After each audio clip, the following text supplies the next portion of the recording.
നമസ്കാരം, മലയാളി വാർത്തയിലേക്ക് സ്വാഗതം. വീണ വിജയന്റെ ബംഗളൂരുവിലെ എക്സാലോജിക് എന്ന കമ്പനി പൂട്ടിക്കെട്ടിയെങ്കിലും അതിന്റെ അസ്ഥിവാരം വരെ തോണ്ടി തെളിവുകൾ ശേഖരിക്കാനാണ് എൻഫോഴ്സ്മെന്റ് ഡയറക്ടറേറ്റിന്റെ തീരുമാനം. കാരണം ആ കമ്പനിയുമായി ബന്ധപ്പെട്ട് ഒരുപാട് സംശയങ്ങളാണ് ED സംഘത്തിന് ഇപ്പോൾ ഉള്ളത്. അതായത് വീണ വിജയന്റെ പേരിലാണ് കമ്പനിയെങ്കിലും ആ കമ്പനിയുടെ വളയം പിടിച്ചതാരാണ്? അതാണ് ഇപ്പോഴത്തെ ഏറ്റവും പ്രധാനപ്പെട്ട ഒരു ചോദ്യം.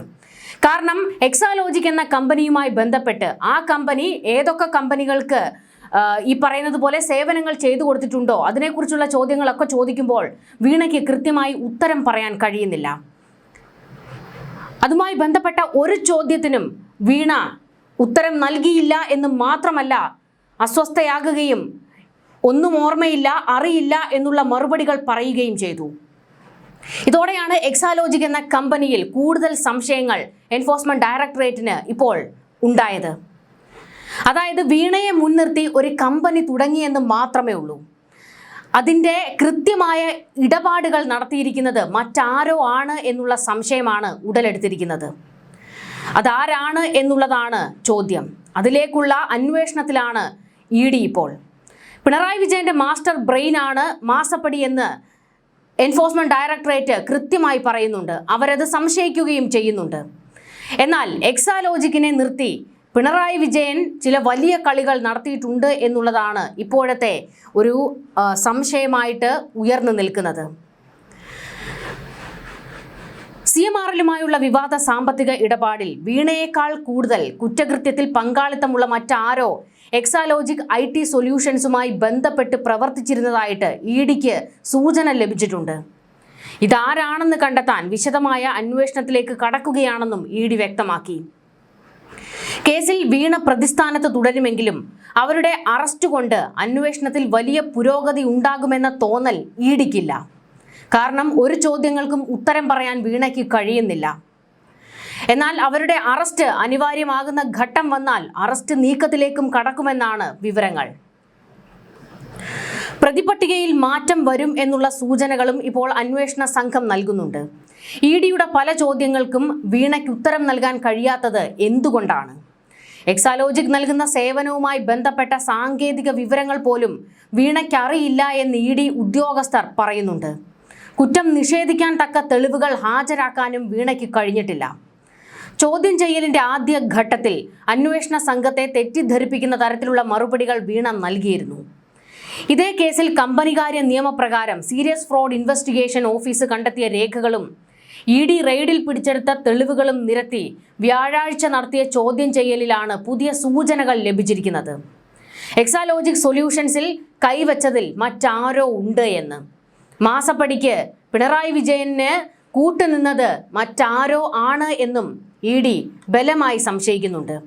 ഇവിടെ ഇപ്പോൾ ചില പേരുകൾ ഉയർന്നു വരുന്നുണ്ട്. വീണയുമായി ബന്ധപ്പെട്ട് വീണയുടെ അടുത്ത ചില സുഹൃത്തുക്കളുടെയൊക്കെ പേരുകൾ ഉയർന്നു വന്ന കൂട്ടത്തിൽ ഇപ്പോൾ വലിയൊരു ആരോപണമായി പുറത്തേക്ക് വരുന്നത് അത് ജെയ്ക്ക് ബാലകുമാർ ആണോ എന്നുള്ളതാണ്.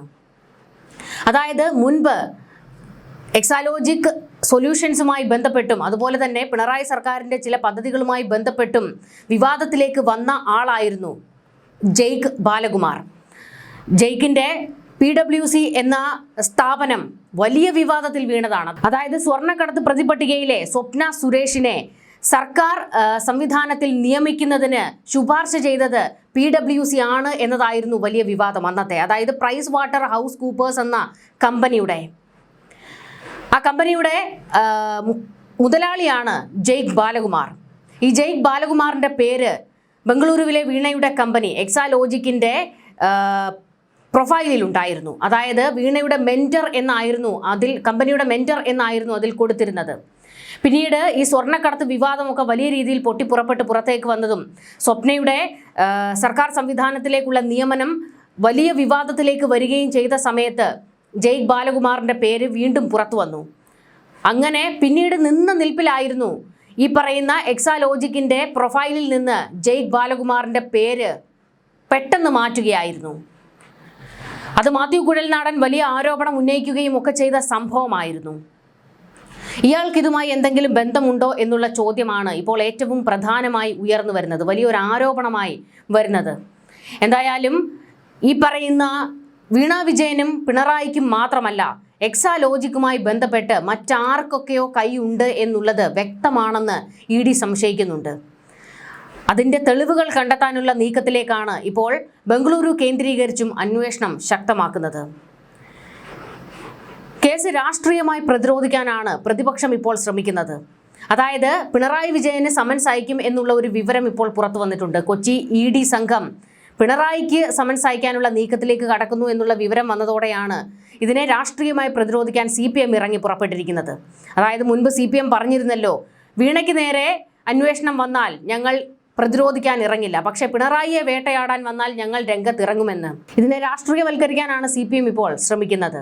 വീണയെ വീണ്ടും ചോദ്യം ചെയ്യും, പക്ഷേ ആ ചോദ്യം ചെയ്യലിനോട് പിടിച്ചു നിൽക്കാൻ വീണയ്ക്ക് കഴിയില്ല. വീണയുടെ ഓരോ മൊഴിയും ED റെക്കോർഡ് ചെയ്യുന്നുണ്ട്.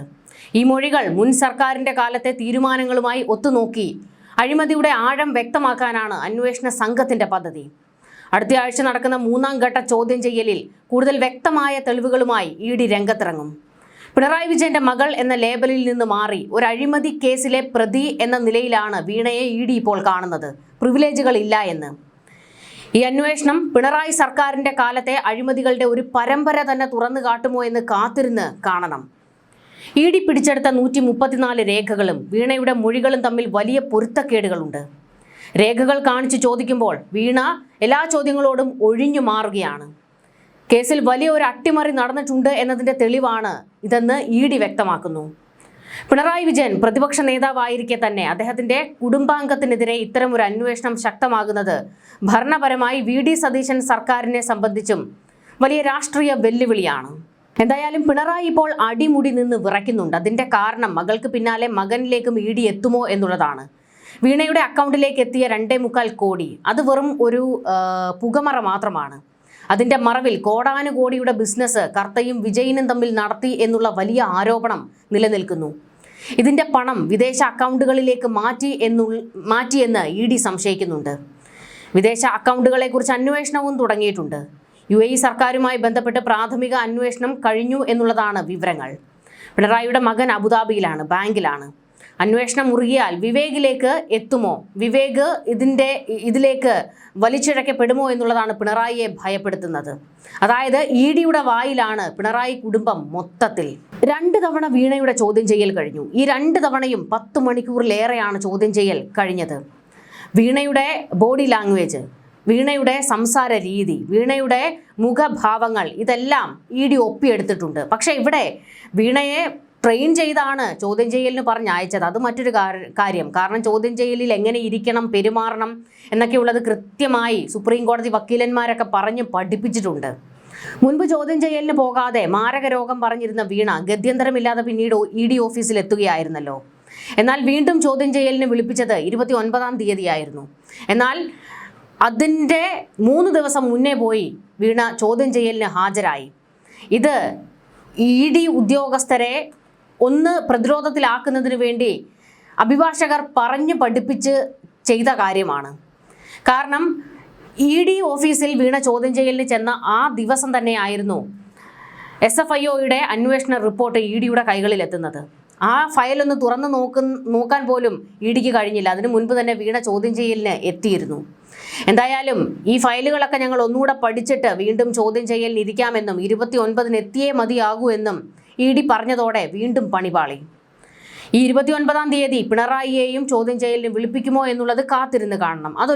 അത് മറ്റൊരു വസ്തുത.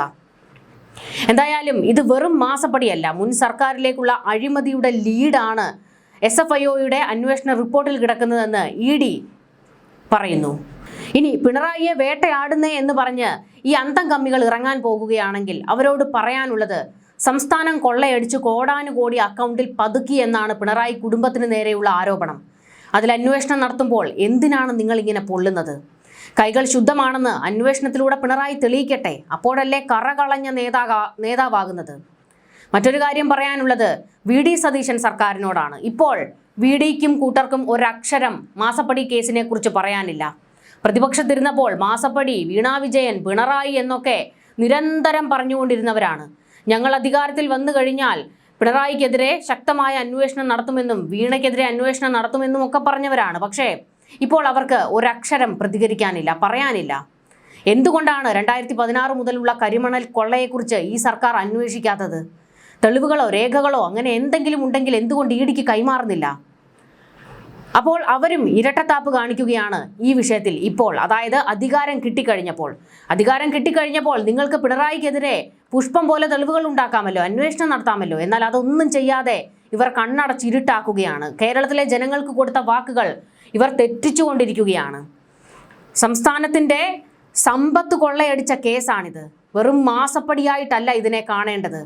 കരിമണൽ ലോബി, അന്താരാഷ്ട്ര ഇടപാടുകൾ വരെ ഇതിന് പിന്നിൽ നടന്നിട്ടുണ്ടാകാം. അത്രത്തോളം വലിയൊരു കേസിൽ മുൻ മുഖ്യമന്ത്രിയും കുടുംബവും ഇതിലേക്ക് വന്നിട്ട് പോലും ഈ സർക്കാരിന് അതിനെക്കുറിച്ച് ഒരു വേവലാതിയുമില്ല. എന്തായാലും വി.ഡി. സതീശൻ സർക്കാർ വരും കാലത്ത് ഇതിന് മറുപടി പറയേണ്ടി വരും. ഒന്നാം പിണറായി സർക്കാരിന്റെ കാലത്ത് CMRL കമ്പനിക്ക് വഴിവിട്ട സഹായങ്ങൾ നൽകിയിട്ടുണ്ടോ എന്നതിലേക്ക് ഇഡി അന്വേഷണം ശക്തമാക്കുന്നത്. മുഖ്യമന്ത്രി എന്ന നിലയിലുള്ള സ്വാധീനം ഉപയോഗിച്ച് കമ്പനിക്ക് അനുകൂലമായ നടപടികൾ സ്വീകരിച്ചോ എന്ന് പരിശോധിക്കുന്നതിനൊപ്പം പിണറായി വിജയനും CMRLും തമ്മിലുള്ള ബന്ധവും അന്വേഷണ പരിധിയിലേക്ക് വരികയാണ്. പിണറായി വിജയൻ ആദ്യ തവണ മുഖ്യമന്ത്രിയായി ചുമതലയേൽക്കുന്നതിന് തൊട്ടു മുൻപായിരുന്നു വീണയ്ക്ക് CMRLന്റെ അനുബന്ധ സ്ഥാപനത്തിൽ നിന്ന് 50 ലക്ഷം രൂപ വായ്പ ലഭിച്ചത്. പിണറായി അധികാരം ഏറ്റെടുത്തതിന് പിന്നാലെ എക്സാലോജിക് കമ്പനിയുമായി പുതിയ കരാറുകൾ ലഭിക്കുകയും ചെയ്തു. ഈ കരാർ നടപടികളിൽ മുഖ്യമന്ത്രിക്ക് നേരിട്ട് എന്തെങ്കിലും ബന്ധമുണ്ടോ? മകൾക്ക് ലഭിച്ച സാമ്പത്തിക നേട്ടങ്ങൾക്ക് പകരമായി സർക്കാർ തലത്തിൽ നിന്നാണോ സഹായം പോയത് എന്നുള്ളതാണ് അന്വേഷണത്തിന്റെ പ്രധാന കാതൽ.